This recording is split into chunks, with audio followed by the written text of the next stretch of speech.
Hello, hello. Welcome on into another episode of the Whiskey Crusaders. I'm Will. And I'm Matt. On this episode, we're going to be talking about Lagavulin and their 16-year-old single malt scotch. Don't forget to hit that like and subscribe button and click that notification bell so you don't miss any of our fun reviews. Matt, why don't you tell me a little bit about Lagavulin? All right, we're finally getting to Lagavulin 16. Yay! I know we talk about it on our streams on Monday nights at 9 p.m., but we don't ever seem to have gotten to it. So I decided finally, when Sarah wasn't going to film with us, we should just film a lot of Pete. It's been a good time. It has been fun. All right. What was that about Monday nights, Matt? Do Live what? on Monday nights. That's Every Monday? Every Monday. Have been since early, May of 2020? No, 2019. May of 2019. Haven't missed a Monday night yet. Okay. So, guaranteed someone will be there. All right, so this is from the village of Lagavulin. It means the hollow of the mill. In 1742, they did start there with 10 illicit stills, but it wasn't, of course, called Lagavulin at the time. The first time it was actually called that was 1816 by farmer and distiller John Johnston, and a second one named Archibald Campbell opened another one next door. At some point in time, they kind of ate each other and became one distillery. They don't really know. The history is kind of fuzzy from what I've read on them. They're like, one of them still exists. It's like, okay, whatever. Anyway, so in 1836, after John dies, bought by Alexander Graham, who was a Glasgow merchant, in 1861 was taken over by John Mackey, who was a partner with Graham.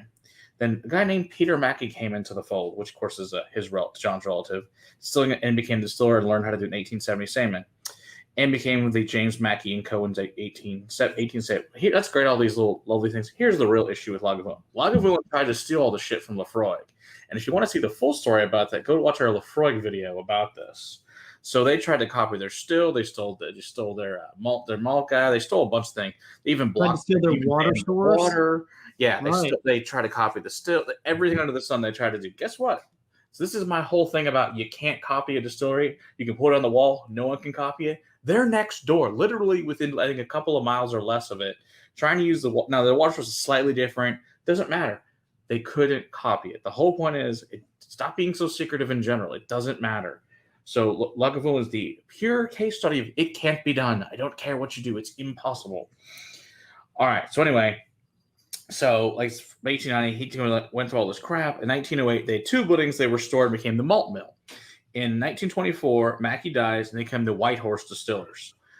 And of course, they also bought this boat called the SS Pillowbrook, which brought their coal barley and empty cask to Lagavulin, which left with pure, beautiful Lagavulin to the mainland at that point in time.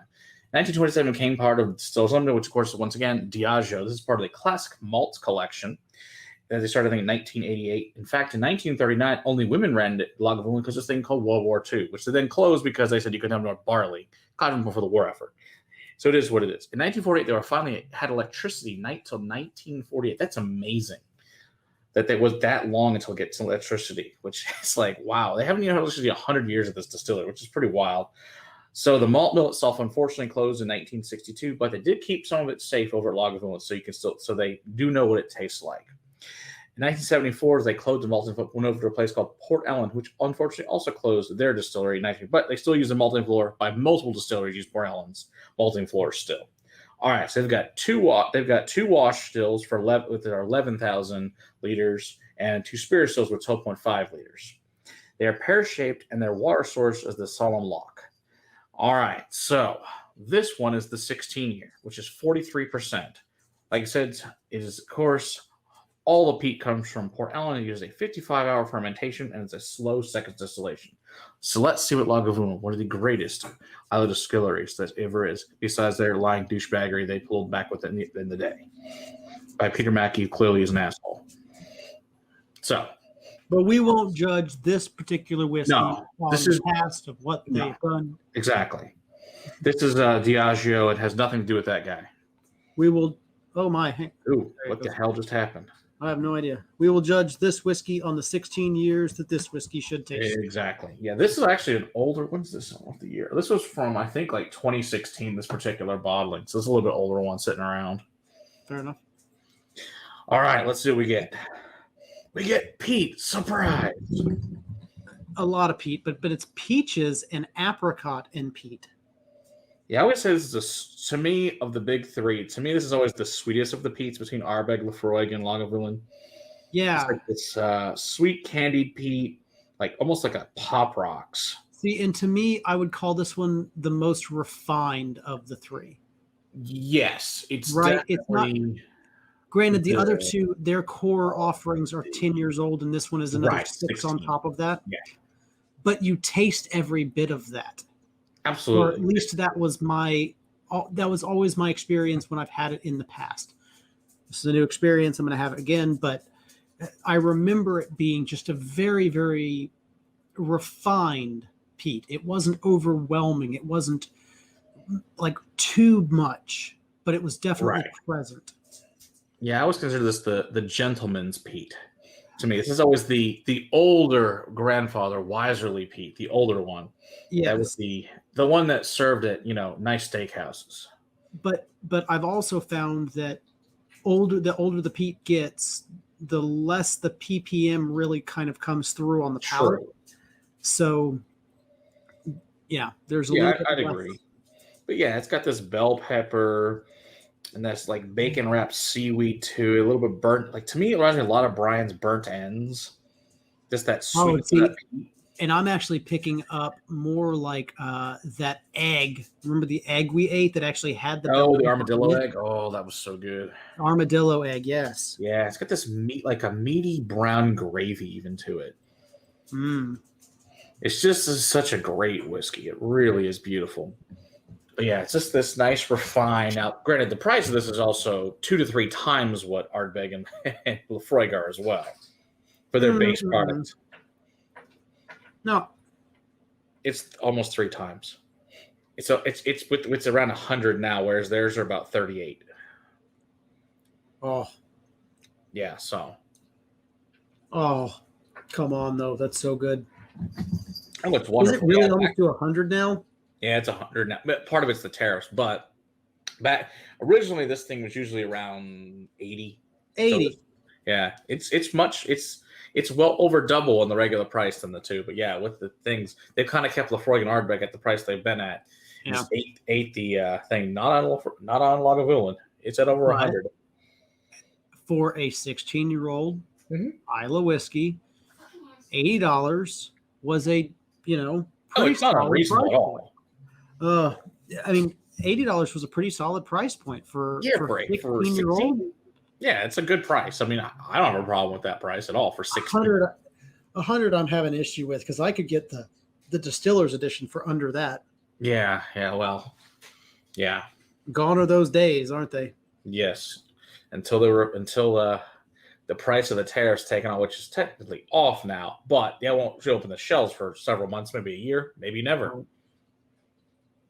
Well, it depends on how much your local. Well, really, I guess it's how much the distributors bought of the old Mhm. stuff That's true too. and how much they still have to unload before they can Right. start buying the new stuff without tariffs. Yep. If they were smart, they would have, kind of put a hold on their buying, Mm-hmm. knowing that, it's not going to last forever. True. Guess we'll see. So Anyway, on the palate, I'm finding a lot of those berries, a lot of that sweetness. It's almost like a PX finished cask on this one, where a lot of those berries and grapey kind of notes are coming through on the whiskey, kind of mingling with the peat. And again, that 16 years just makes everything just very, very cohesive, very round, very spherical, right? Like I don't want to say that this is soft, but it glides across like as an effortless journey to somebody that enjoys peat. yeah, this is to me is a much sweeter peat. It has the vegetal notes, but it's to me it's sweeter. It's got the burning bonfire and it's got the salt and the black pepper and it's ashy and it clouds a heavy smoke, but it's the slow building smoke. It's not the punch in the face, but it's also got the sand and the water lapping at your. It's this nighttime oil. It's like an oily thick sheen to me, like on the sea. It's kind of that kind of peat to me. With a little lemon lime come off it and some like those little peel off candies, that kind of I forget what they're called, but those things. It's like a little saltwater taffy wrapped in meat and peat. It's really quite tasty. I don't know. I really like it. I think it's a great whiskey. Can't really go wrong. It's a classic. It's the reason it's part of the classic malt series because it's really freaking good whiskey. So I had to take a second to put a drop of water in. It changes the nose and the palate. It dials back the peat note to me and amps up the sweetness. Interesting. Rather substantially. Very interesting. Yeah. Normally I get more oils and more phenols when I put it in a drop of water, especially at 16 years. But wow, all of the fruit just kind of came alive with that one. Very interesting. And they're quick. Yeah, speaking of like PX, the Distiller's Edition is finished in that. So when we get to the Distiller's Edition, we will certainly compare them. Yeah. So Sounds like a plan. It's delicious. That's all you need to know. Either way, still worth the money. It's freaking awesome. Lagavulin's a great whiskey. That's all you need to know. Now, which one's the quintessential? It's Nick Offerman approved. That's right. Speaking of Nick Offerman, we'll soon be reviewing Nick Offerman. All right. Like the guy? No, I don't think he'd like that. I think he would find that a bit creepy. I do too. Just his whiskey. We'll review his whiskey, not him. All right. Well, don't forget to hit that like and subscribe button so that you don't miss that review. Until next time, keep on crusading for the whiskey in your glass. Cheers. Yeah, I think he'd be pissed if they shackled him and reviewed him.